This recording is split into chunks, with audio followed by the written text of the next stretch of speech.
That's very loud. Excuse me? That was pretty loud. You received his BTech at degree in Electronics and Communication Engineering in 2008 from the West Bengal University of Technology, Calcutta. MS and PhDs from IIT Kharagpur in 2010 and 2014. His research interests are computational and medical imaging, machine learning, image and multidimensional signal processing. He is a chartered engineer, member of MICCAI, IEEE, IUPRAI, and BMESI. He is also the recipient of Distinguished Alumni Award 2022 from IAM Calcutta, MHRD's Samadhan Award 2020, Distinguished Young Alumni Achiever Award 2016 from IAM Calcutta, GE Edition Challenge 2013, the IEEE Computer Society Richard E. Mervyn Student Scholarship 2012, and the DART PhD Fellowship 2011-12. With a big round of applause, please welcome Dr. Debdoot.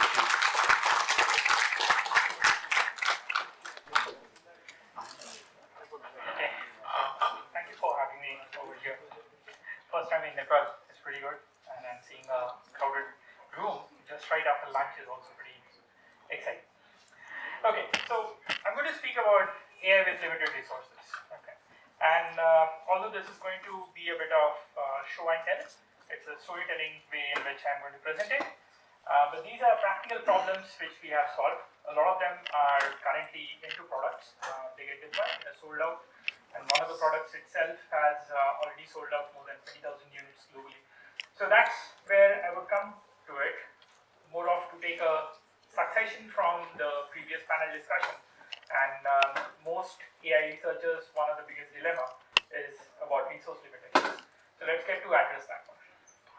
So whatever I'm presenting over here is all gratitude to all of these multiple funding agency sources, whoever funded it at different points in time across for different endeavors, and there's a collective understanding which I would be sharing with you.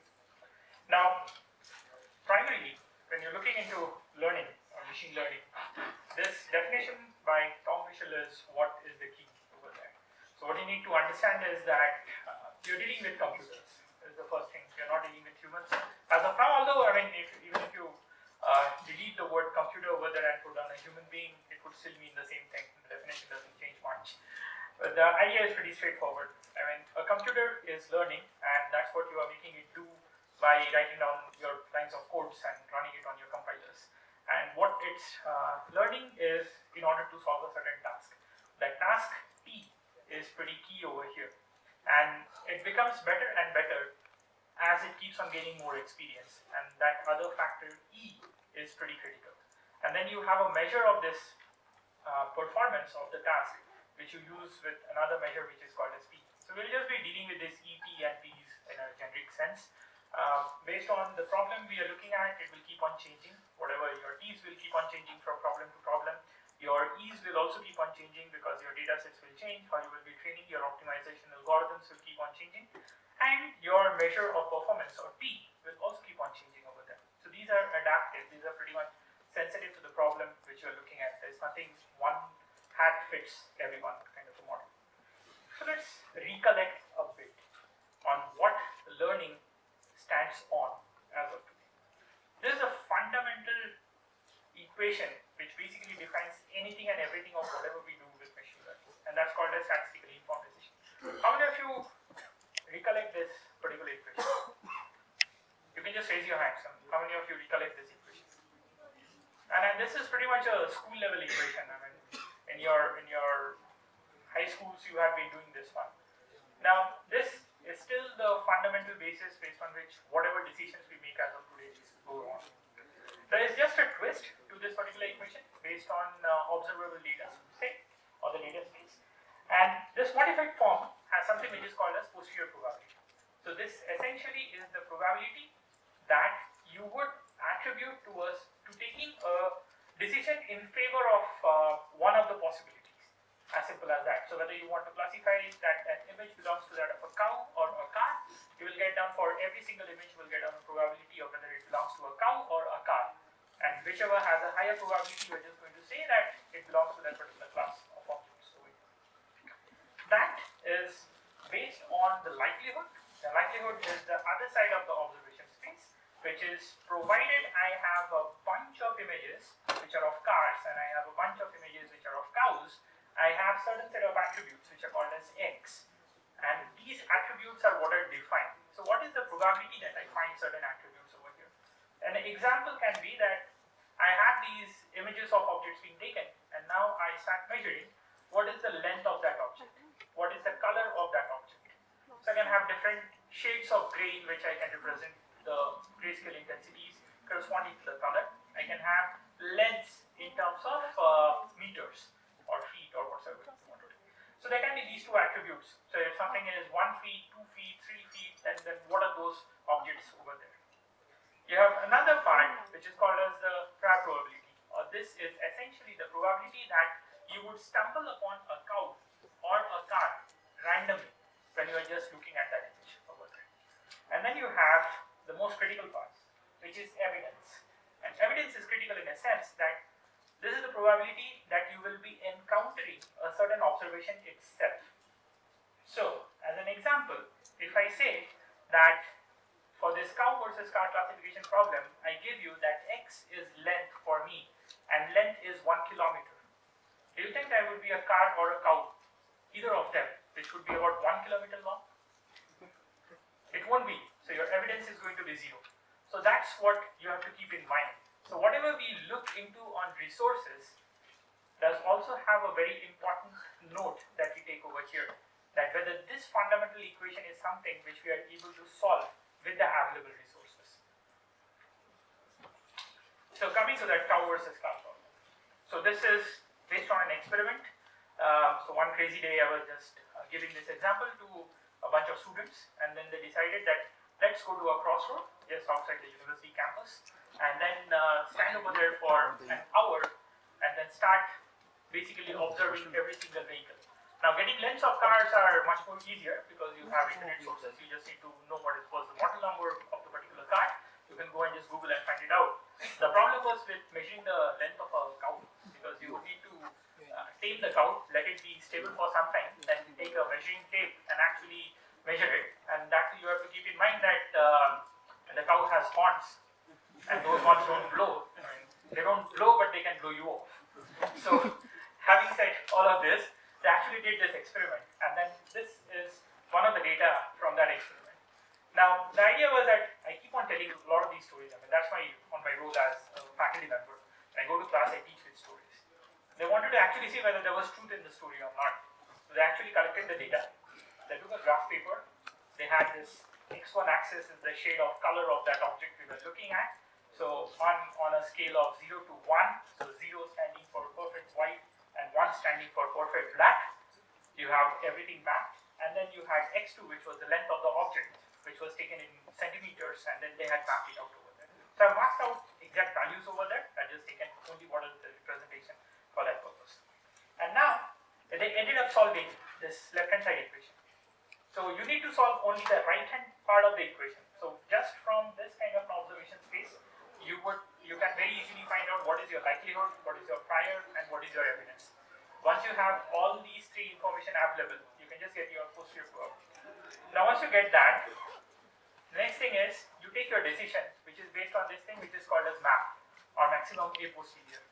What that basically says is that wherever you have a higher probability of a cow, you would say that observation belongs to a cow. Wherever you have a higher probability for a car, you say that observation belongs to a cow. Now what I can do is, I don't have observations over the complete space over here. There are a lot of places where I don't have any observations. I have neither seen a cow or a car over there. How do I really find it out? So you can do some sort of an approximation. So that likelihood over there can be solved using another estimation model. So you can assume that the likelihood of all of that space is what is guided down by a multivariate normal distribution. You have a density model over there, which is the Gaussian density on a multivariate space. You can estimate certain properties of your mean and variance from the observation space which you have, feed it over there, and then you would be getting your probabilities. Now once you get that, what you would see is that on solving this thing of map, you would get a segregation margin over here. Now this is your decision boundary, and that's what is a pretty interesting attribute of any kind of a machine learning problem.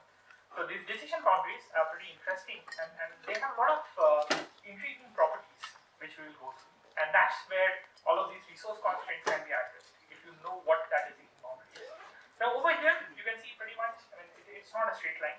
A lot of times in your textbooks you have seen just straight line decision boundaries over there.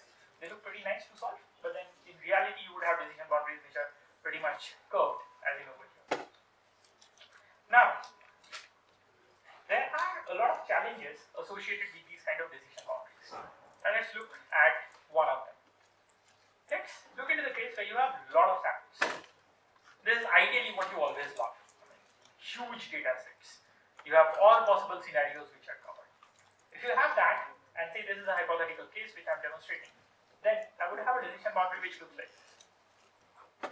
In reality, you would not be getting that. You would be getting not so abundant samples, but which follow a distribution which is the same as that of abundant samples. So in fact, the one in the middle is just a subsampled version of the one in the left. That's it. Now if you look into the decision boundary over here, you can pretty much fit this decision boundary. But then, this is not the only decision boundary which can be fit. You also have this as one of the possible decision boundaries.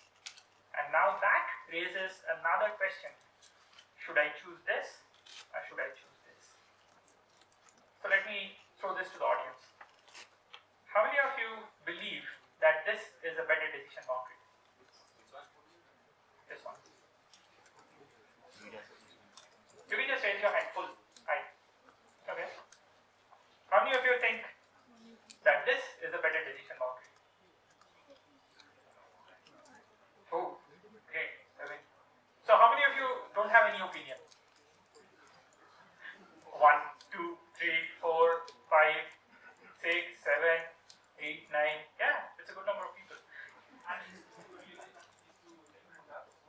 No. The one on the middle is a subsampled version of the one on the left. It was very simple. I just used the graph on the left. I copied it over there. I deleted some points. Nothing other than that.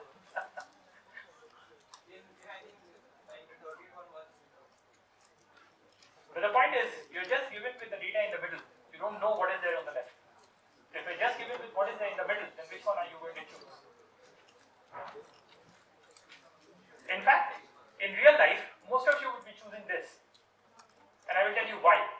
How many of you have already trained and used VGG nets? How many of you have used VGG net? How many of you have used AlexNet, ResNet, DenseNet? Okay? And let me come back and tell you, most of the problems, possibly whatever you were trying to solve, is not even a net problem. In most of your problems, you could have just written down by writing very simple routines on standard image processing taken from any textbook on image processing. Not even going all the way up to feature-based computer vision. So you are anyways biased towards this. The reason I asked you is you are biased. The moment you pick up, if your first hunch to solving a problem is to pick up a deep neural network, then you are anyways biased towards solving a problem with this thing.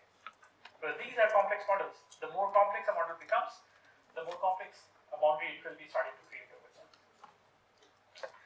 Now that I am starting to indicate that this is actually an easier problem to solve, and we should rather be making simpler models. So that should be solving one of the problems, like you don't need a lot of constraints on resources anymore. If they are simple problems, they would just run on simple computers on your laptops and your projects will get over. But that's not so good, because if your projects get over, how do you buy out time from your supervisor?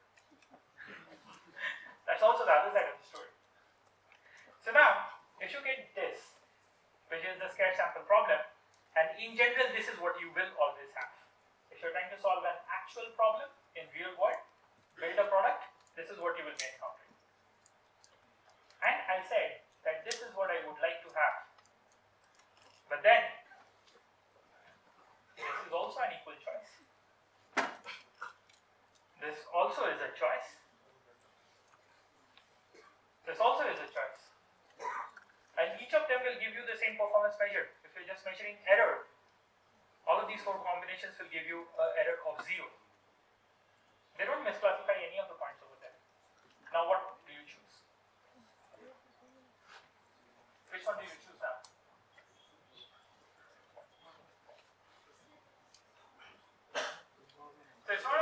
do you choose? You basically have different steps in which you are going to solve this problem. Okay. So between the left and the middle, which is from abundant samples to not so abundant samples, what we were trying to solve is what is the complexity of the model, or the order of polynomial a model is going to represent. Between the middle and the right, what we are trying to solve is for a given model of a determined complexity, and most likely the least complexity, what are the hyperparameters or system variables or state variables, whatever you call, which I need to actually choose out from the data. That's essentially what you're trying to solve. They are all different tasks, what we are looking at. So let's understand where this origin of this challenge is. So all of this lies within this whole function called as a likelihood. Now likelihood, as I said, you will not be having data across all the spaces. So you are still going to use some sort of an assumption model, or what we will call as a distribution model in order to do it. Now this distribution model is still a polynomial. It's just a polynomial over there. If you look into this equation, one thing is that the denominator, which is your evidence, has the same order of a polynomial as your likelihood. Can you tell me why? Why is that true? So say your likelihood is a quadratic polynomial, then your denominator or evidence will also be a quadratic polynomial.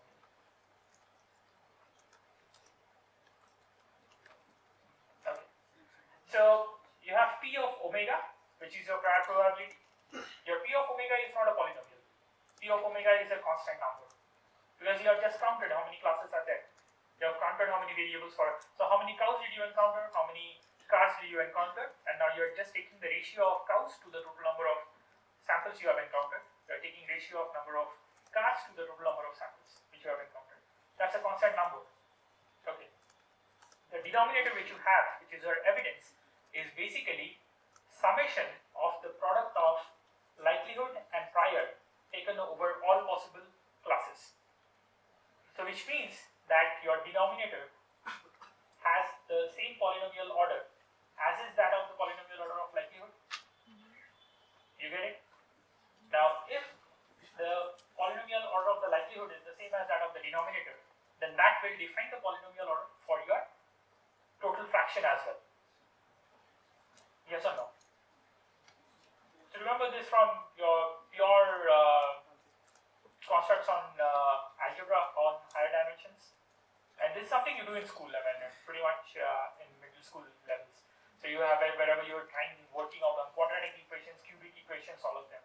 So whatever is the polynomial order for your numerator is, so it's just like whatever is the polynomial order of your numerator or denominator, whichever is the higher is the one which is going to guide your polynomial order for the fraction over there. So I'm just going by the same thing. So it's the same over here, so I will still be having it.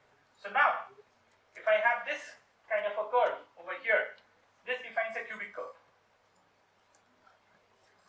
How can I say that?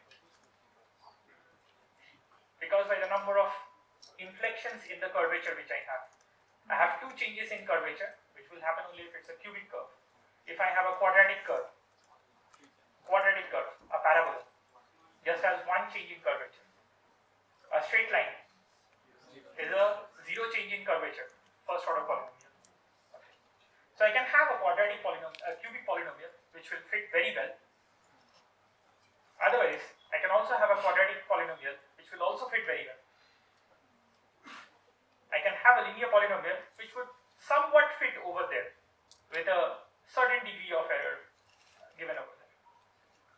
Now, if I show this to you, and then I ask you that if you were to tune polynomials of this order, which of them is the easier to solve? You can be louder. Linear. Why is it so? How many parameters do you have in linear? Just two. It's a straight line equation. Y equal to mx plus c. Okay. For quadratic, how many will you have? No. It's a generalized quadratic equation, which means it will have quadratic terms, it will also have linear terms, and it will also have a constant. So how many do you get now? So count it. You have a two-dimensional space, which is x1 and x2. So now it becomes ax1 squared plus bx2 squared plus cx1 x2 plus bx1 plus ex2 plus f equal to 0. That's going to be my generalized second order polynomial, generalized quadratic polynomial. How many do you get? 6. If you go to cubic,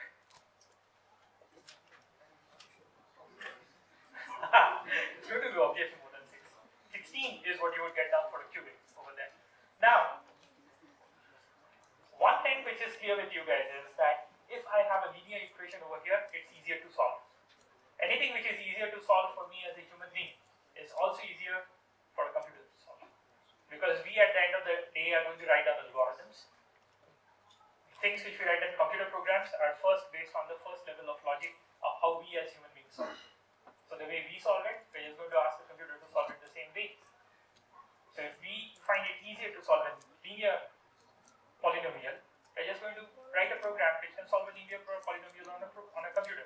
The only difference is that it can solve lots of them at a rate much faster than humans can do it. So keep that in mind. I mean, simpler models, if they can solve a problem, just go by simpler models. That's the best way of doing it. And now that I have made this statement, then I should also go forward and say that all deep neural networks are myths. They're just wasting your time. They're raising your electricity bills. They're forcing you to buy GPUs, making money for NVIDIAs of the world. They don't have any purpose. I mean, you could have pretty much solved everything with a linear equation. You don't need deep neural networks. Everything is just one single layer that solves your problem. So, if we come to this scenario, so we picked up a linear solver, a linear decision boundary, and now I have to solve this. To pick between this and this and this and this is where lies my dilemma. Because all of them are equally possible. Solutions over here. Now this is another resource constraint which is going to play. And that's the problem with data. Do you have enough of diverse data in order to solve a problem? It's never the number of data points. It's always the diversity in the data which you have. Whether is that rich in its entropy is the key point over here. So if you look at the history of how AI has really progressed across the ages, and initially everything was rule-based AI. A classic example of something which is still a rule-based AI are those 3 air conditioning modules over here. So, have you ever seen how an air conditioner works? It's one of the dumbest of the things which we still continue using in 2020. So there is a unit which is called as a compressor, which pumps out all the heat. And there is a temperature which you are going to set over here. There is a thermistor which is just going to sense what is the ambient air temperature. So say that, how much is it set over there?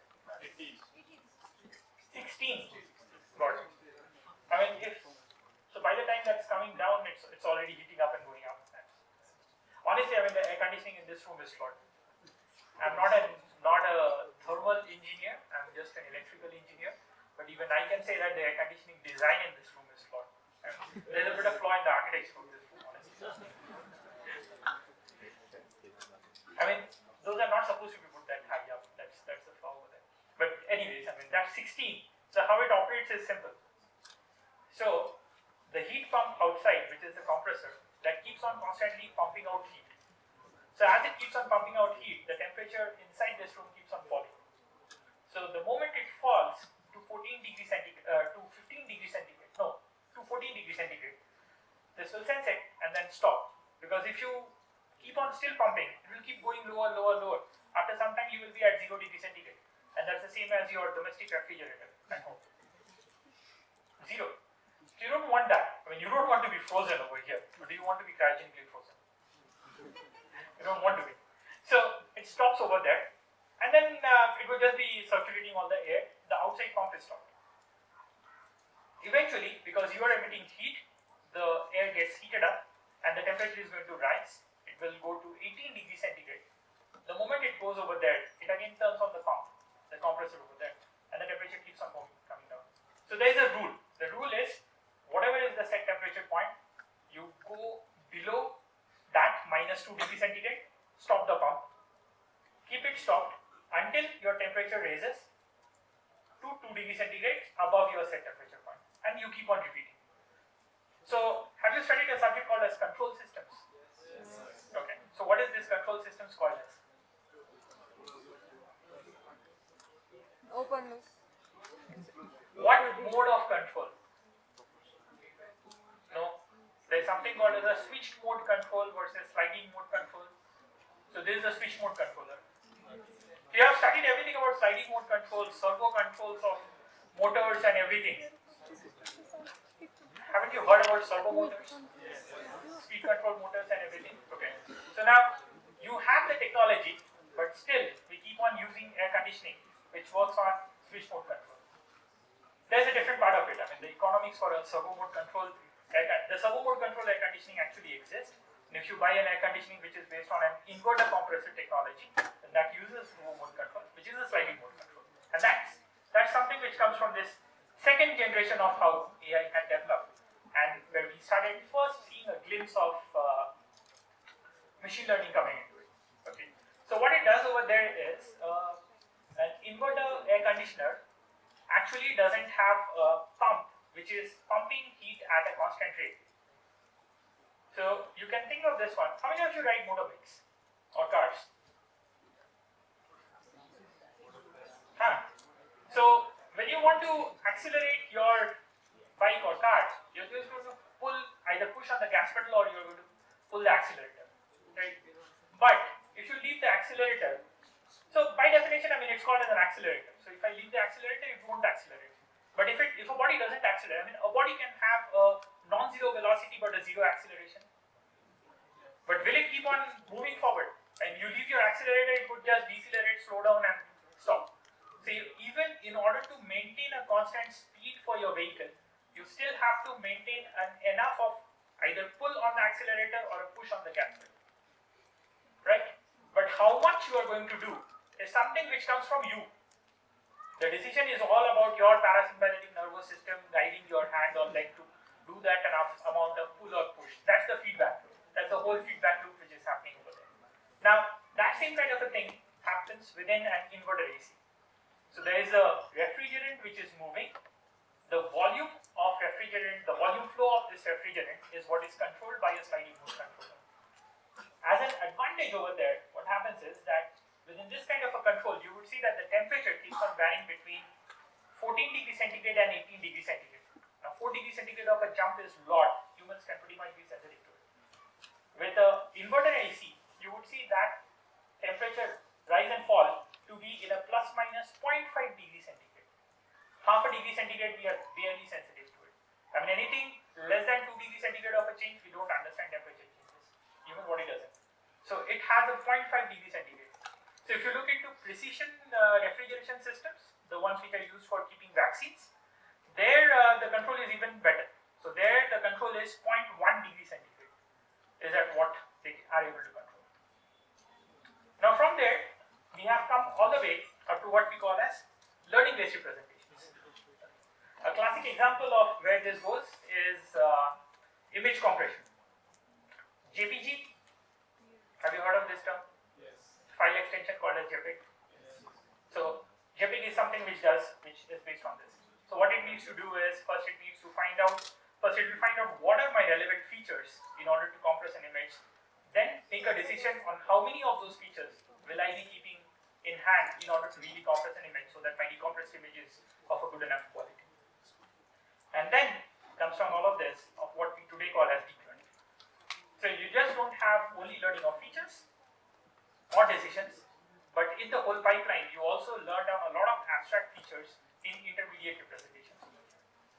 Now to come to the point of what we had started, so we said we had anyways found out that if I have a linear model, it's the easiest to solve.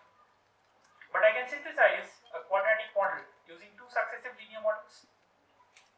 Yes or no? Ax plus b multiplied by cx plus d gives me a quadratic model. Yes. Now compare the number of free variables you have, a, b, c, d, which is only 4 free variables. Compare that with the number of free variables you had if you had a generalized quadratic equation, 6 free variables. So if you are going by making every layer as linear, I mean just a linear function, but I'm not saying a linear model necessarily, I'm saying just a linear polynomial, a first order polynomial, then so it can be divided into 3 broad perspectives. One is you have to understand the data. this is what we call as the data space.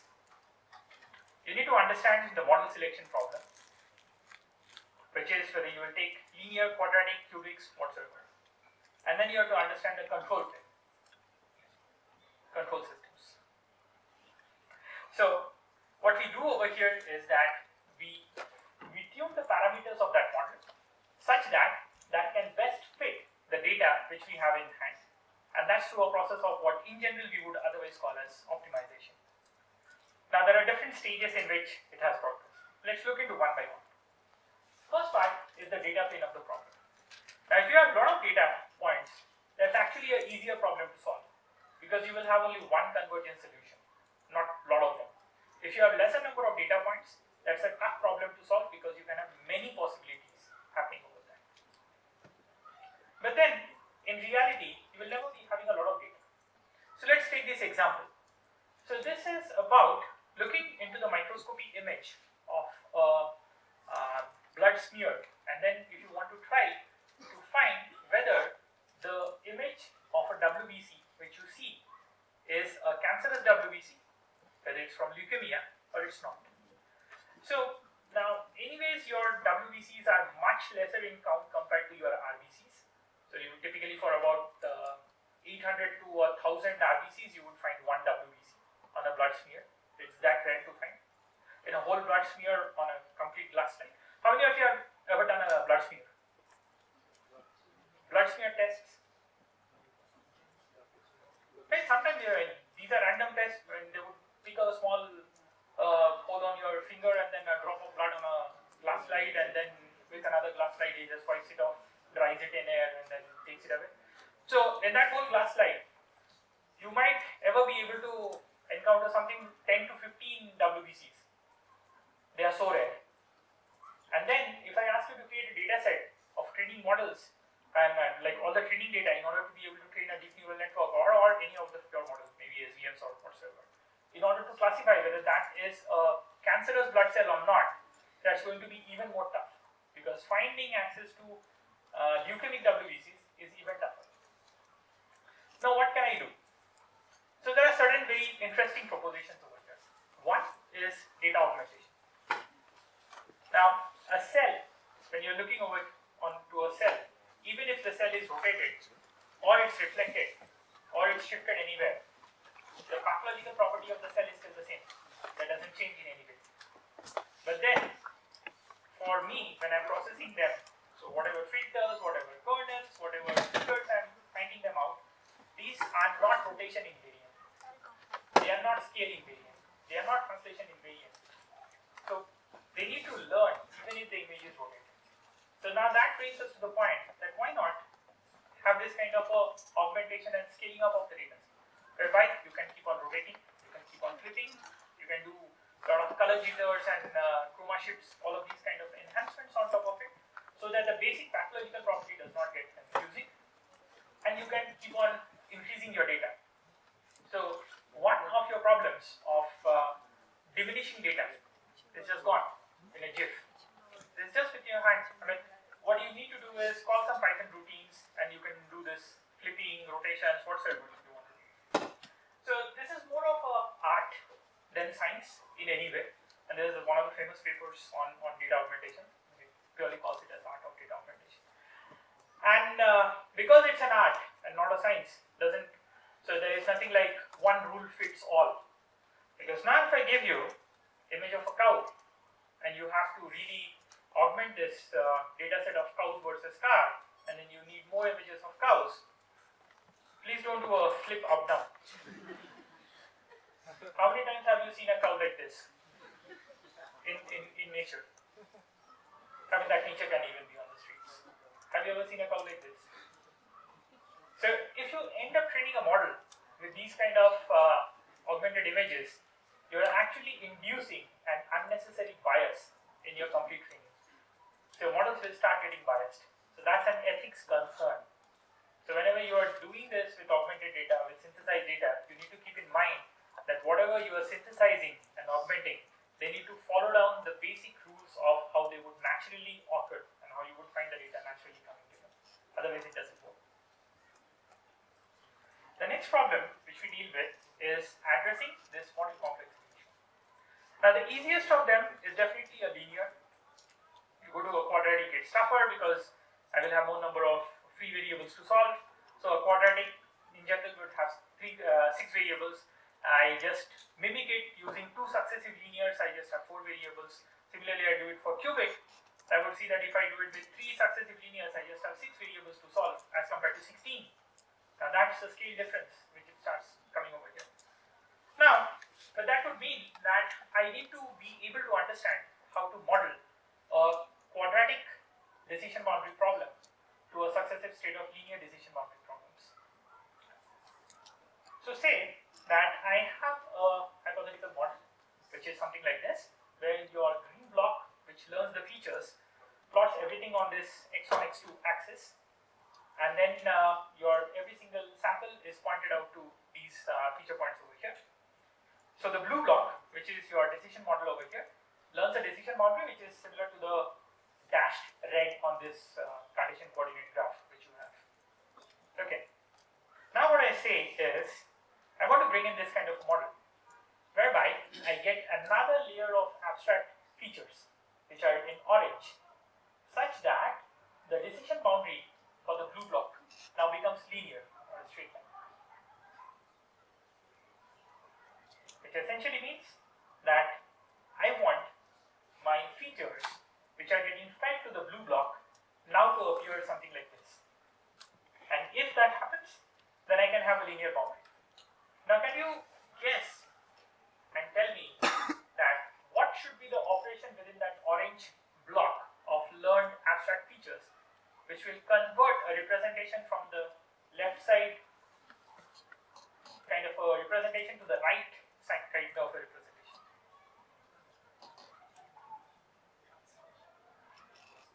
Things more. Translation will just translate, move it. You're close by to the answer. So one component of the answer is definitely square root. There's another component to the answer. Think. So I'll give you a hint. Under what kind of a transformation will a circle become a straight line? A curve is a circle. Under what kind of an operation will a circle become a straight line? Yes. We just need to do a Cartesian to polar conversion. So the one on the left hand side is a Cartesian coordinate system. You just keep on representing on the polar coordinate system, which is the one on the right hand side. So now your quadratic decision boundary will essentially become a straight line, linear decision boundary over here. And that's what these deep neural networks today end up doing a lot of times. So what happens as you go deeper to deeper? They just keep on building abstract representations so that you're coming closer and closer to just making the system linearly separable. Finally, let's come to this part, which is the control plane. Now on a control plane, what I want to do is something like this. When we had started long back in this whole field of decision making, the earliest of them was using a Bayes equation. And the only thing you had to solve in case of Bayes equation was that likelihood. So you wanted to find out what was that function which defines the likelihood, and the best way of solving that was using something called as a maximum likelihood estimator, or MLE.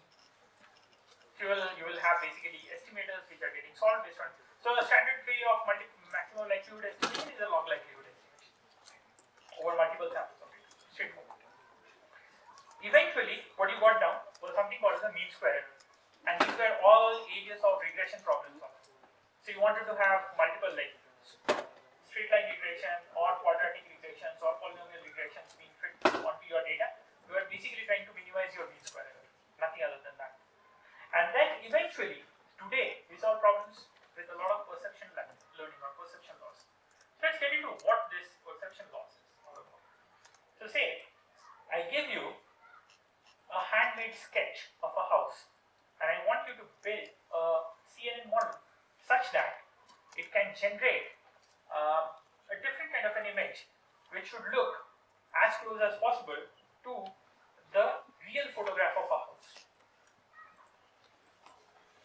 So can somebody tell me that if I'm able to solve this problem, then what can be the end use of this sketch to photo CNN? In architectural application. Yes, great. I mean, now architects can just have a sketch and then you can render it with just the CNN on how your house is going to look like on the finished form. Okay. But then if you look over here, the first image which is getting generated over there, it has a much lower mean square error as compared to the input, because your pixels, the colors, the locations, everything is almost the same. But then if I ask you that, does that look like a photograph of a real house? In no way. So the loss on perception is pretty high. On the other side, if you look into this other image, does it look like a photograph of a real house? Yes. Perception loss, very low. But then are the colors matching on a pixel by pixel basis? So your mean square error is going to be very high. That is one of those major things which we need to understand today. That mean square error of these class of loss functions, they are just what we call as distortion losses. They can measure what is distortion. They cannot measure what is perception. Perception is a very different quantity. In fact, there is a very famous paper, I think it was CVPR 2018 paper, which is called as perception distortion trade-off. Just 3 words is the title of the paper. Perception distortion trade-off. And what it says is that any kind of a loss function for any trained model, if you are low on perception, you will be high on distortion, and vice versa. It's an inverse relationship which perception and distortion have with each other. It's proven. But then how can you learn a perception function? Can you quantify perception? Let's ask you. Can you quantify perception? Can you tell me some images, some way in which I can have a mathematical function defined which can tell me that an image is that of a real house and not a cartoon?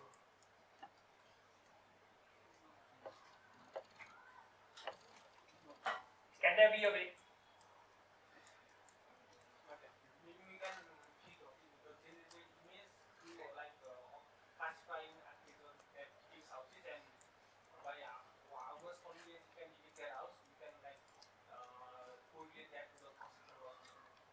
So you still don't have a mathematically well-defined function. What you're saying is that you will use another neural network in order to solve this problem. And that's what we exactly do. So what I now have is a model called as a discriminant and neural network. It's just a neural network. What I ask it to solve is a very simple thing. I give it always a pair of images. One of them is a real house image, another is what the model is generating. And then ask it to find out which one is real versus which one is fake. Okay. So it just has to do a switching over there, saying that whether it comes from source 1 or source 2. I know whether I am sending an input from source 1 or source 2. I want it to predict whether, I want the model to be able to predict whether it comes from source 1 or source 2. And that's the only task which it is solving. But while it learns to solve that task, what it is doing is that if it becomes better and better, and you have some sort of a message passing going from the discriminator to the sketch to photo, what I'm going to tell the sketch to photo guy is that that discriminator over there is now becoming really good in order to be able to identify which is a real photograph versus which is a sketch. So if it becomes really good in order to be able to identify which is a sketch, then you are not able to do your job good, because it's able to identify a sketch from a real photograph. So you have to solve the problem. So that's when the sketch to photo CNN will start updating its own weights, so that now it starts generating models which look closer to a real photograph, and by way of doing that, you are trying to minimize your perception losses over there. So it's an indirect way of solving where I don't know what is the exact mathematical function, but now I use another model to learn what may be the nature of that mathematical function. So that's where we stand today. But while we stand on top of all of them, we have these multiple paradigms in terms of resource limitations within AI, or AI with resource limitations. And when I say AI and resource limitations, this and is a binary and. So in some cases this AI is limited, in some cases resources are limited, not necessarily resources to run AI. In some cases these are even resources within our daily lives. So there would be 8 such paradigms which I'm going to do through my storytelling. One of them is that you have access to limited amount of data, limited amount of labeled data. But then you have a lot of weakly labeled data, and which is abundantly available. Can you make use of this humongous amount of weakly labeled data in order to solve a problem? Next is much forget labels. You don't even have labels. Nothing called as labels exists. Can we generate more amount of training data? And when I say training data, this is not generating data for training deep neural network models. No. Because my philosophy is that if I'm going to use a deep neural network to generate more amount of images which are going to be consumed by another deep neural network to be trained, let's cascade both of them, connect it end to end, then I will be able to solve the problem with limited amount of data. I don't need to generate data first and then again feed it and train another model. I can do it the other way around by just doing it. This training over here is for training human beings. So this is one of those cases where we were trying to generate data for training of medical graduates. Doctor of Medicine in Radiology. So radiology students, they don't have access to enough of multi-sequence data for neurology image reporting, and that's where we were trying to do it with the generative modeling. The next is, you have too much amount of data and not so many hard disks. So how many times have you run out of hard disk space trying to download a data set? Nobody? Who has? How many of you have run out of hard disk space downloading a data set? Yes, you are solving the real problem. You are in the real problem, you are not yet solving the real problem. You are in the real problem. So that is also one of these things which we look into, which is that your resources are no more data, but your resource is now the compute device on which this has to be stored. We'll take a little detour over there and try to find out a cute looking model, and you can define whatever is your cuteness index of a model over here. That can be a small model, less energy consuming model, less number of mathematical functions inside, less number of time anchor values whatsoever is your cuteness index. So apparently it turns out that you can have several models which can solve the same task with the same efficacy, but they can have different degree of speed, convenience, energy consumption, space occupancy, and all of those. We'll take a small detour and I will give you something which is what we call as polymorphs of neural networks. So neural networks have a lot of polymorphs and how they look like. Then we'll come to this point on what we are doing with super resolution microscopy in order to improve speeds of robotic microscopy applications, and this was essentially for delivering healthcare in low resource countries. And you are in a low resource country. I mean, you are in Kathmandu, it's a blessed area, you have access to path labs, MR centers, I don't know, I mean, just from the hotel to this particular place, I just came across some 10 scan centers by now. You have pathology labs, MR, CT scans, everything just accessible. But then imagine somebody who is just about 30-40 kilometers on the east or west from Kathmandu. And what is the accessibility? They won't have, I mean, the only thing is, even if you want to get a malaria test, possibly you have to come to Kathmandu. What's the scenario? I mean, that's everywhere. That's in India, that's in most of the parts of the world. I mean, the larger amount of land mass wherever is located, you have this problem. So you have to get down technology interventions to solve. So I'll tell you the story around this one. This is like from a microscope which would be able to scan something like 16 slides in a working day, which is 8 hours that you operate. We made it 4 times more faster, which meant that now it can do 64 slides in a day, which was essentially the number of slides which typically come down to some sort of a rural hospital to do it. And then there was nothing done on the mechatronics inside a microscope. It was just a pure AI intervention over there. Next is understanding dimensionality deluge. So you have data on lower dimension. You want to be able to understand how the data would look on a higher dimension. So this is a pure case of physics and deep learning coupled together, and how we were trying to build simulators for 3D data when we had access to only 2D data for imaging solutions. Then comes down the issue with availability of low amount of compute, and if you transfer your data, then your privacy also becomes low. So how do you really solve it within a federated learning framework? And then finally, can you avoid global warming? Nobody really thinks about that, but let me just ask you this very simple question. How many kilowatt hours of energy units have you consumed for training your deep learning models till now? Okay, what was the largest instance on a Tesla K K40 GPU which you have run till now? For how many hours have you run so how many of you have used Google Colab? Okay, everybody. What was the longest spool time of a job on Colab? 3 hours, 4 hours? 4 hours? Okay. So, Tesla K40 is the standard GPU which you would have, Tesla K40 or a Tesla K80. That's a 250 watt guzzling power machine. So, which means that in an hour it would have consumed 240 watt hours. In 4 hours, that will make it 1000 watt hours, which is 1 kilowatt hour or 1 unit of electricity. So, what is the cost of 1 unit of electricity in Nepal?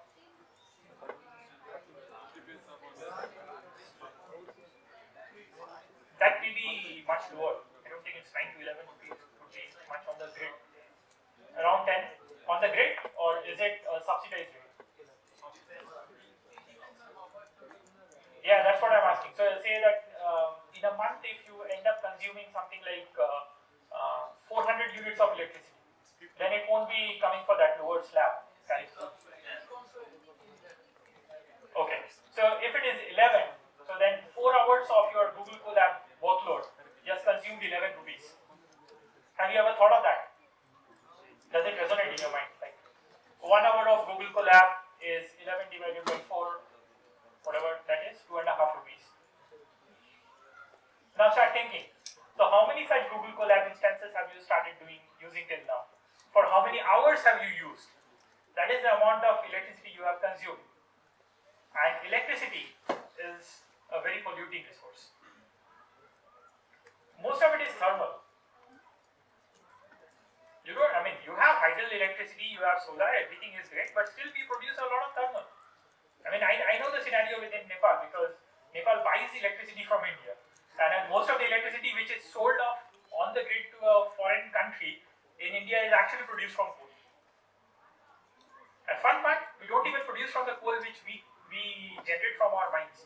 That's a coal which is imported from Australia all the way, because that's a higher thermal capacity coal, so it has more amount of heat which it can generate.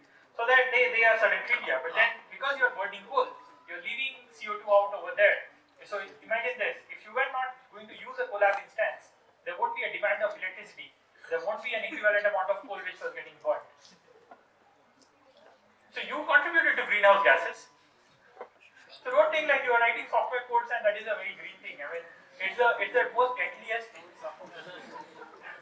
See, you have these lights, they glow, you have light energy coming out. Okay. You have a motor which is going to consume electrical energy to mechanical energy. From there you have something which is getting created. With these computers, it's a 100% efficiency heater. All the electricity which goes into a computer comes out as heat, hot air from these cooling pads over there. So your computers are 100% efficient heaters. Whatever you are doing, one is you are heating up the environment and you are contributing a lot of the CO2. You need to be really conscious about that. So I have one small story around that, like how can you bring down energy consumptions from the order of joules to millijoules. Okay, so let's get to the first part. How am I doing on the time? Can we go to the next? Okay. So, if you look into this first part of it, this is about learning with limited amount of data or limited amount of labeled data. But you have a lot of unlabeled and weakly labeled data. Weakly labeled data in a sense means that you don't have all possible labels a data can have, but some labels which are there. So this was a work from MIDL 2019. We're trying to create one single model which can do all retinal structure segmentation, so which is retinal vessels, optic disc, optic up, any pathology and everything over there. So what we wanted was something like this. Build a semantic segmentation network which can segment anatomical structures, which is essentially optic disc, optic up and the retinal blood vessels, and can also find out pathologies like edema, soft exudates and hard exudates. And there's a sort of like a ground truth label for the corresponding image on the left hand side. So this is what I want. This is the problem statement which we placed on. I thought of putting this like problem statement kind of a thing, so that it's more relatable to students and not put it down in terms of how you would have ended up writing it in a paper where it would have, there is a lemma, there is a first principle which we assume, then there is a lemma which is defined, then you have certain number of corollaries, and then you go on to prove your lemma and corollaries over there. I'm not going to get into that. I'll keep it much more in terms of comic strip presentations. So what that meant when I said weakly labeled data was something like this. So I have multiple data sets. You have one data set from one source which had small sized images, rather small sized images, and you had also lesser number of images, but the problem was that it had annotations only for blood vessels. Now, image of a retina in general does not have only blood vessels. It would in general also have an optic disc and optic cup. That's an anatomical structure. These three will always be present. You may have pathologies, you may not have pathologies. So that can be a missing thing. But definitely you will always have an optic disc and an optic cup. If you look into the second data set, it had pretty large sized images. I mean, these are 4K sized images what we are looking at. Nice looking. If you compare that with data set 1, the images in data set 2 are about how much? Almost 25 times bigger than what you have over there. And on every axis it's about 5 times on the width and the height, so in total 25 times more area which it covers. The number of images you have is still lesser, even lesser. You have optic disc, one of the interesting things which is marked over here, not just optic, not just retinal vessels. Then I have data set 3. Over here you have somewhat in the middle of them in terms of size of images, but you have more number of images. You have 89 images. That's rich. I'm rich with 89 images of retina. Seriously. Because getting 89 images annotated by an ophthalmologist who does a dense annotation for every single pixel,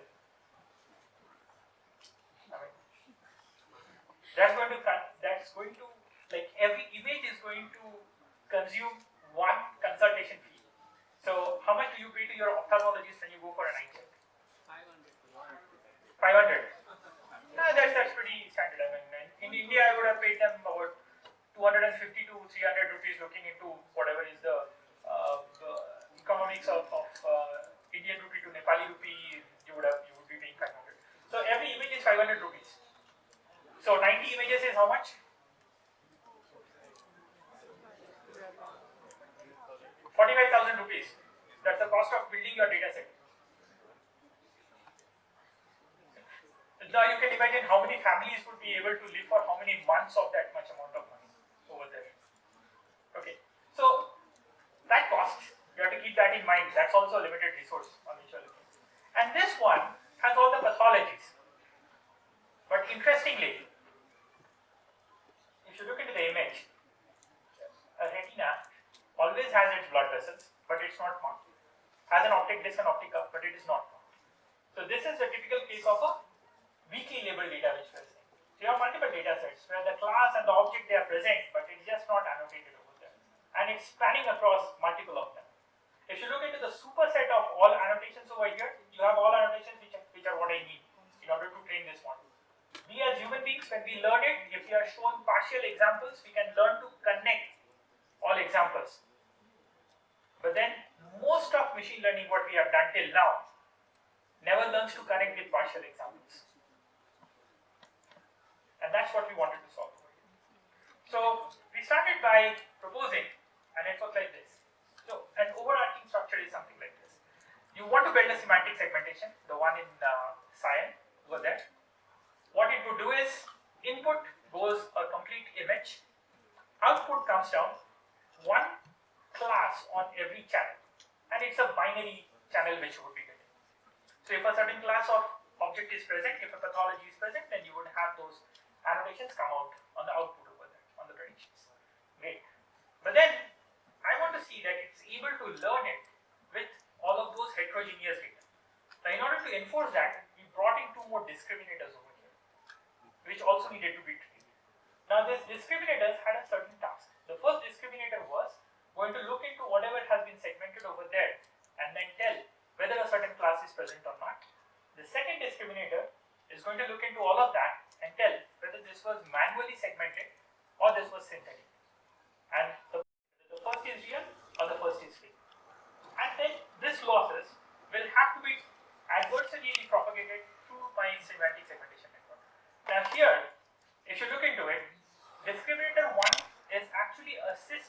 the model become better and better.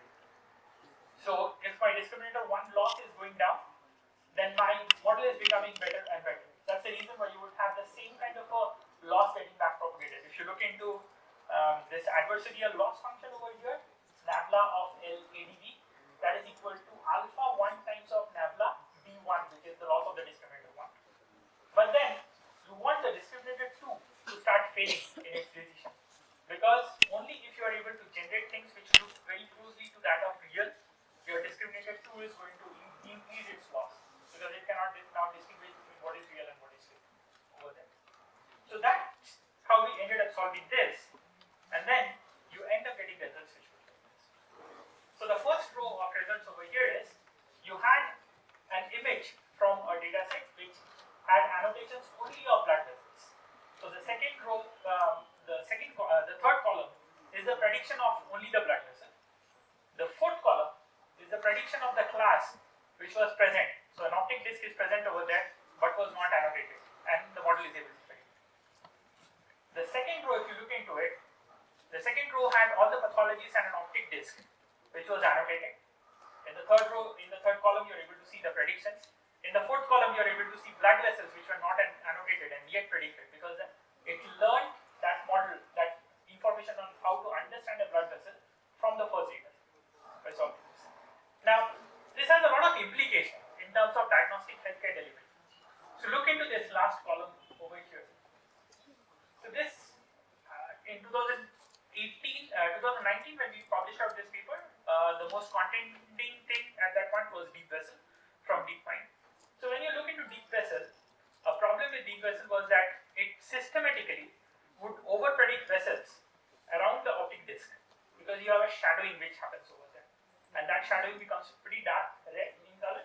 So if you go over here, you can see that this is, it looks as if there is a thin vessel over here. That is what it is over-predicting. But in reality, there is no vessel.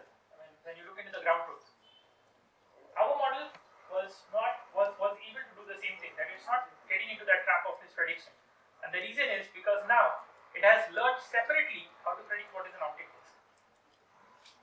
So that is something which we need to keep in mind, that if a certain problem which we are solving has a well-defined number of classes, you might want to get information of only one single class.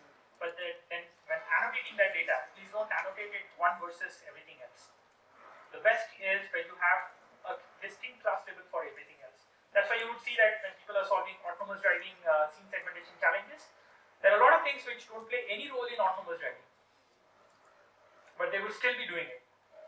Say the roof of a very high-rise building, or a balloon in the sky. You would see that autonomous driving datasets will have those semantic segmentations as well available, because they are distinct classes. They want them to be annotated so that your model does not get confused with something else over there. Now, this kind of a learning did help us a lot in the time of COVID, when we were trying to build up for it was basically a program with the government where there weren't enough of radiologists, and the rate at which we were having CT scans being done, we were asked to do a pre-screening on all CT scans which were getting done, so that you can have a pre-report generated for a radiologist. So what it meant is that for COVID screening, what you needed was where is it located and what is the amount of burden in an anatomical location. So lungs, if you know them, lungs are divided into multiple lobes. So you have total 5 lobes in which a lung is divided, and you need to find out what is a burden, or where that particular infection was there. So you had basically groundless opacities and so there are basically 2 different kinds of infections which are present over there. So we had to find it out. The problem was that the data sets which we had access to, there was one data set which was all healthy people where the lung lobes were marked. There was another data set where you had only pathologies which were marked, and you had to merge all of them. So you have to get the lung lobe information from the healthy people, you have to get the pathology information from the unhealthy people, create a model which can give you lung lobe and the pathology presence in the lung lobe, and then gives you the area or the ratio of the pathology to the complete healthy part of the lung lobe, because that is something which is needed for your medication design. So we started solving with a similar kind of logic of what I had discussed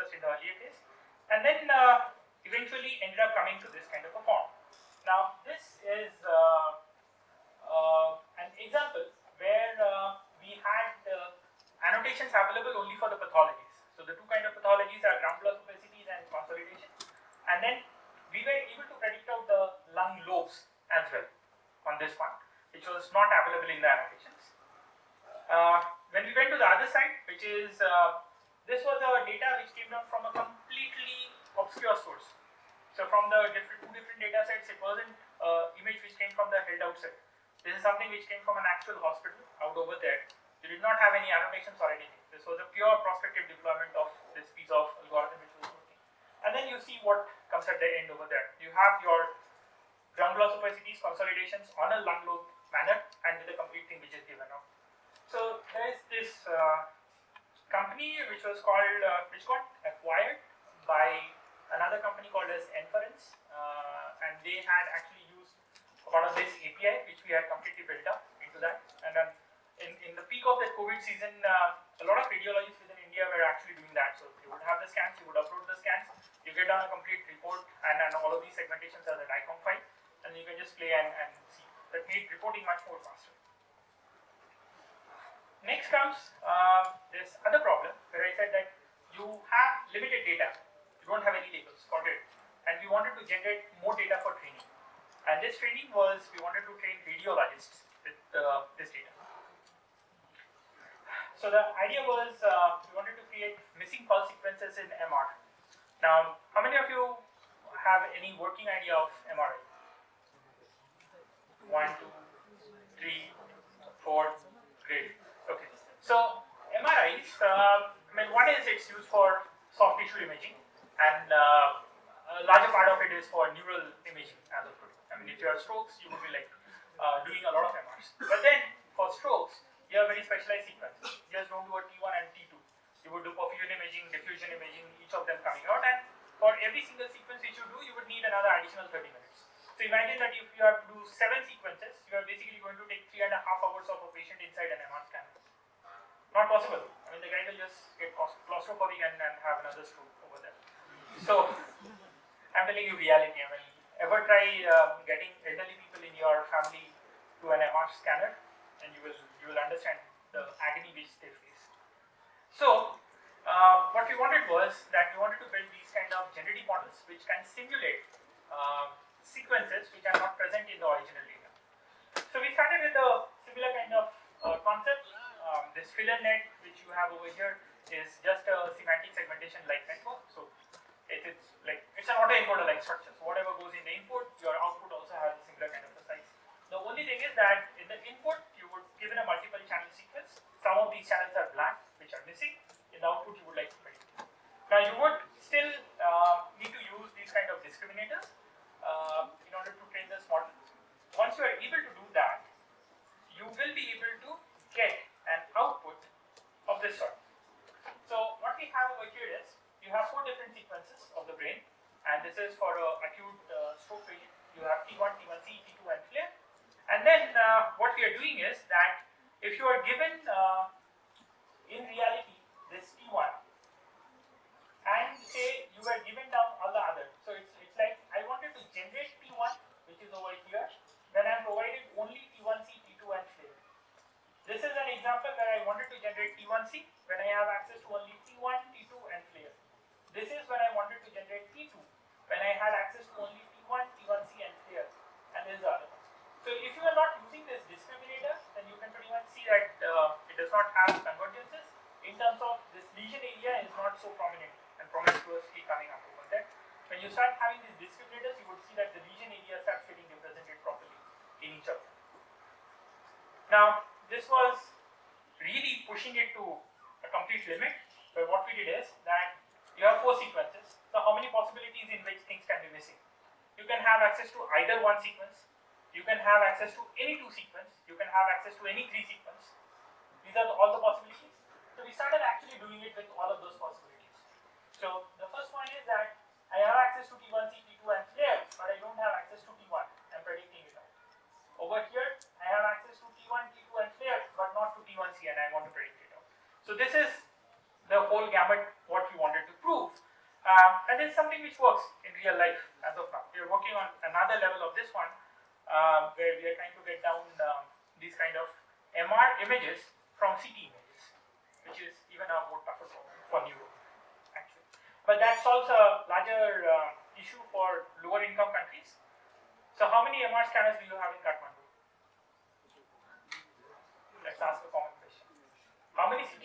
you have in Kathmandu? Some 20? 10s? 50s? How many MR scanners do you have in Kathmandu? 3, 4, maximum 5? I don't think. Well, I'm purely telling it from market studies. I mean, for every 10 CT scanners which are sold, 1 MR scanner is sold. Because that's the price part. How many hospitals will you have in Kathmandu? Then I can tell you the number of CT scanners. The only Kathmandu city. How many hospitals do you have? So if you have 100 hospitals, then you are possibly sitting over 120 CT scanners. CT scanners are very easy to buy. People will just buy. I mean, in Kathmandu, a very decent size, say a 64 slice high resolution CT would in Nepal cost you about 1 crore, not more than that. And compare that with an MR, a very basic 5 Tesla MR, a very basic 3.5 Tesla MR is going to cost you about 7 to 10 crores. And they are not even useful for new imaging in any way. Okay, so let's take a break right now, and then I can think of with the next one. If you have any questions, you can ask me now, or maybe after we come back from the break. Anything.